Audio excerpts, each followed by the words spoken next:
UP के हर गांव की खबर पर नजर। कहीं सूखे पड़े तालाब तो कहीं सूखी पड़ी नहरें, बंद पड़े सचिवालय, गरीब रहते झोपड़ी में, नाली नाला भरे पड़े, खराब पड़े नल। देखिए यूटीवी न्यूज पर गांव की पड़ताल, जनता की आवाज।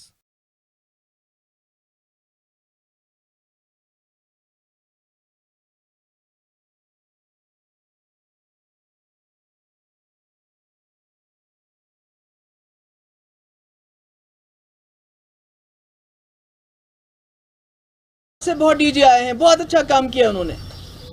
बहुत सारे जो बाहर के एडमिनिस्ट्रेटिव ऑफिसर्स आए हैं, पर किसी ने कम्युनल लाइंस पे आज तक काम नहीं किया। यहाँ सिर्फ कम्युनल लाइंस पे काम हो रहा है।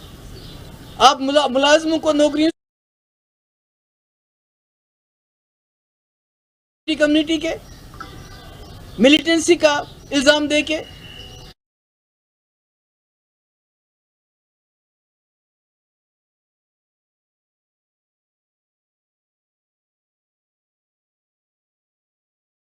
फाइलें तैयार की जाती हैं, ब्लैकमेल किया जाता है। इस तरह से जम्मू कश्मीर न चला है न चलेगा। जिस पार्टी का ये एजेंडा यहाँ चलाना चाहते हैं, इनको मालूम होना चाहिए जो उनका आइडियोलॉग था, deputy prime minister LK Advani, जिन लोगों को इन्होंने जेल में डाला है या जो लोग इस दुनिया में नहीं है, उन सब के साथ उन्होंने डायलॉग किया। और that was for the first time in the history of Jammu and Kashmir. जब वाजपेयी जी प्राइम मिनिस्टर थे, जम्मू कश्मीर के हालात असली तरीके से सुधरे थे, क्योंकि यहाँ के लोगों ने उसमें बहुत ही ज़्यादा इम्पोर्टेंट रोल किया था। उनको लगा था कि पहली बार हिंदुस्तान की सरकार, यहाँ की एजेंसी कश्मीरी लोगों पे भरोसा कर रहे हैं, और सारी सिचुएशन चेंज हो गई थी।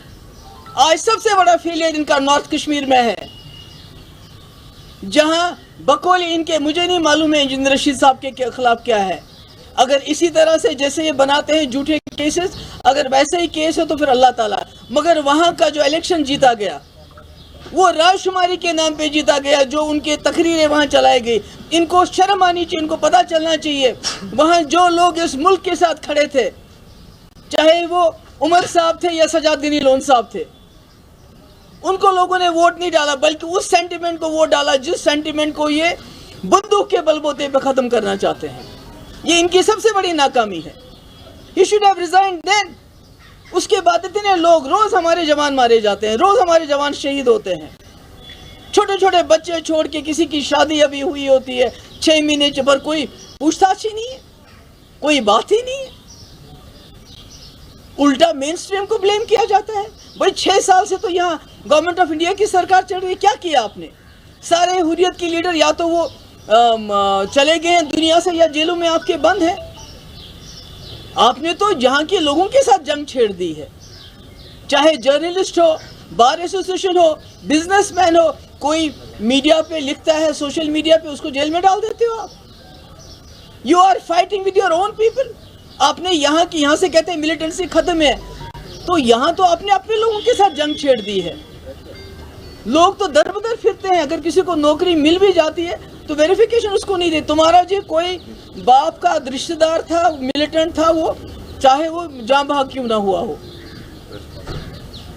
किसी को पासपोर्ट नहीं देते हैं। सारा निजाम बिगाड़ के रखा है। We don't need a fixer, we need a DG here. और ये डीजी को ये समझना चाहिए, यहाँ जो LG साहब हैं, कि यहाँ पर जो पूरे मुल्क से जवान आते हैं अपनी ड्यूटी करने के लिए, वो यहाँ से ताबूत में वापस चले जाते हैं। और इसका रिस्पॉन्सिबल कौन है? अगर आप कहते हैं मिलिटेंसी खत्म हुई है, तो जम्मू में ये क्या हो रहा है? ये जम्मू में इतने लोग क्यों मारे जाते हैं? मुझे लगता है कि ये इसका नोटिस होम मिनिस्टर को लेना चाहिए, इसका नोटिस डिफेंस मिनिस्टर को लेना चाहिए, और उनको यहाँ रिस्पॉन्स, बिकॉज पिछले 32 मंथ्स में, खासकर जब से ये डीजी साहब आए हैं, सबसे ज्यादा कैजुअलिटीज बॉर्डर पे कौन है? बॉर्डर पे क्या हमारे जर्नलिस्ट हैं? हमारा कोई कश्मीरी है? कोई मुसलमान है? कोई बिजनेसमैन है जो बॉर्डर्स को गार्ड हो? आप ही लोग गार्ड करते हो। और जब मिलिटेंट आया तो उसको रोकना किसकी जिम्मेवारी है? वो रीजनल पार्टीज की है क्या? वो उमर अब्दुल्ला की है क्या? महबूबा मुफ्ती क्या है जिसको आप अभी भी ब्लेम करते हो? इन्होंने जी यहाँ पर पाकिस्तान का, आपका नैरेटिव तो 6 साल से चल रहा है, क्या हासिल किया आपने? तमाचा पड़ा आपको नॉर्थ कश्मीर में आपके मुंह पे, जब वहां के लोगों ने राजशुमारी के नाम पे उन तकरीरों पे वोट डाला।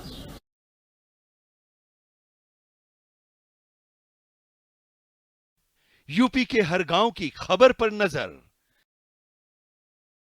कहीं सूखे पड़े तालाब तो कहीं सूखी पड़ी नहरें, बंद पड़े सचिवालय, गरीब रहते झोपड़ी में, नाली नाला भरे पड़े, खराब पड़े नल। देखिए यूटीवी न्यूज पर गांव की पड़ताल, जनता की आवाज।